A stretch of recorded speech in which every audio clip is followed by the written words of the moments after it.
இது வரைக்கும் உங்க கண்ணுக்கு எதுவும் உருவம் எதுவும் மாட்டல? வந்து கண்ணுக்கு எதுவும் மாட்டாது. ஆனா அந்த ஃபீல் நம்மளுக்கு தெரியும், ஏதோ ஒண்ணு நம்மளுக்கு நெருங்குற மாதிரி இருக்கும், அந்த ஃபீல் தெரியும். ஒரு தடவை சிஸ்டர் நான் இப்படிதான் என்ன பண்ணும், நான் தூங்கலான்னு நின்னுட்டு என்ன பண்ணேன், ஒரு ஏர்கான் ரூம் ஒண்ணு இருக்கும். சோ அதுல வந்து நம்ம ஸ்டாஃப் எல்லாம் போய் தூங்கலாம் அங்க. சோ நான் என்னோட ஆஃபிஷியல் பிரேக் டைம்ல நான் போயிட்டு தூங்கும் போது நான் என்ன பண்ணிட்டேன், லைட்டும் அடைச்சிட்டேன். கதவு வந்து நார்மலா வந்து அந்த ஸ்டாண்ட் வைப்பாங்க. நான் வெளிச்சமா இருக்கு சத்தமா இருக்குன்னு சொல்லிட்டு நான் அந்த ஸ்டாண்ட் எடுத்துட்டு லைட் எல்லாம் அடைச்சிட்டு நான் படுத்துட்டேன்.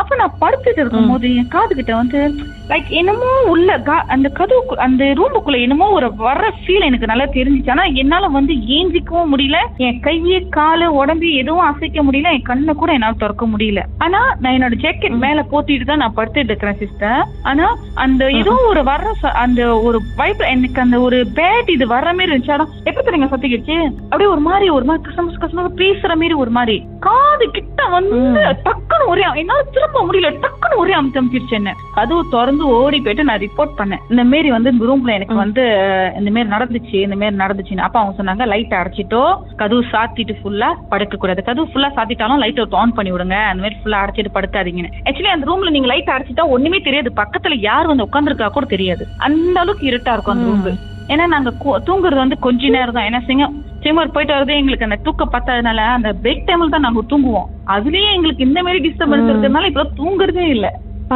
இன்னும் உங்களுக்கு நைட் ஷிஃப்ட் மாட்டல நீங்க? இல்ல வேண்டவே வேண்டாம் சிஸ்டர், பகலே இந்த ஆட்டம்னா நைட் என்ன ஆட்டமோ. சரி, ஆன் டிஃப்ரெண்ட் நோட், நீங்க வந்து இந்த தூக்கு கைதிகளோட எல்லாம் வந்து டீல் பண்றீங்களே, ஒரு மாசத்துல எத்தனை தூக்கு தண்டனை நடக்கும் அங்க? நார்மலா வந்து புதன்கிழமையும் வெள்ளிக்கிழமையும் தூக்கு போடுவாங்க சிஸ்டர். ஓகே, இன்கேஸ் வந்து தூக்கு தள்ளி போயிடுச்சுன்னா மதியானம் தூக்கு போடுவாங்க. விடியங்காலையில போடுற தூக்கு வந்து அந்த இது வந்து தள்ளி போயிடுச்சுன்னா ஸ்டேட் கார்னர் வருவாங்க, வந்துட்டு ஒரு 3 o'clock அந்த மாதிரி எல்லாம் தூக்கு போட்டுருவாங்க. 5-6 மணிக்கெல்லாம் வெளியாயிடும். ஒரு மாசத்துல இருக்கிற எத்தனை தூக்கு தண்டனை வந்து? ஒரு வாரத்துல ஒரு 2 இல்ல 3 தூக்காவது வந்துடும் சிஸ்டர். இந்த தூக்கு தண்டனை கைதிங்க இந்த ஹோல் ப்ரோசஸ்ல உங்க வாழ்க்கையில மறக்க முடியாத சம்பவம் ஏதாவது இருக்கா? என் வாழ்க்கையில மறக்க முடியாத சம்பவம்னா எனக்கு பின்னாடி என் வீடு வரைக்கும் வந்ததுதான் சிஸ்டர். வாட்டி வந்து எனக்கு நான் வேலைக்கு போன புதுசுல சொல்லியிருந்தாங்க இன்னைக்கு தூக்கு இருக்குன்னு சொல்லியிருந்தாங்க.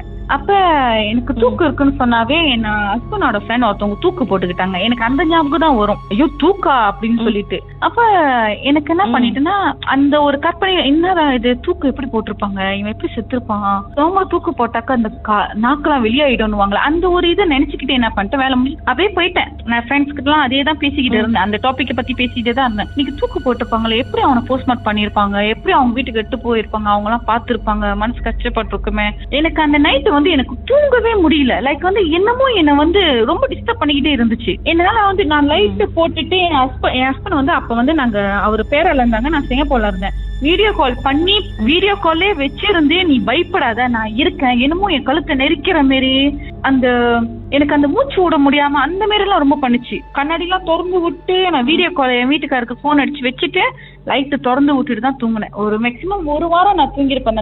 1 வாரம் அந்த வீடியோ கால்ல என் வீட்டுக்காரு கூட நான் தூங்கினேன். அப்படிதான் தூங்கி 1 வாரம் நான் ஓட்டுனேன். எனக்கு அதுக்கப்புறம் வந்து என் வீட்டுக்கு சொல்லுவாங்க ப்ரே பண்ணிட்டே படுக்க அந்த பயம் வந்து எனக்கு வந்து ரிலீஸ் ஆனிச்சு. அதுதான் என் லைஃப்ல வந்து நான் சிங்கப்பூர்ல போய் நான் பிரிசன்ல வந்து அந்த தூக்கு போட்டாங்கன்னு சொல்லி என் லைஃப்ல மறக்க முடியாது. அது ஒண்ணுதான், வீடியோ கால்லே தூங்கி 1 வாரம் லைட்லயே நான் தூங்கிட்டு இருந்தேன். நான் நார்மலா லைட்ல தூங்கவே மாட்டேன், எனக்கு இருட்டுல தான் தூங்குவேன் நார்மலா. சோ அந்த லைட்லயே தூங்குன விஷயம் அது ஒண்ணுதான் சிஸ்டர் எனக்கு. இப்படி லைன்ல இருங்க, பாட்டுக்கு பிறகு மேலும் பேசலாம்.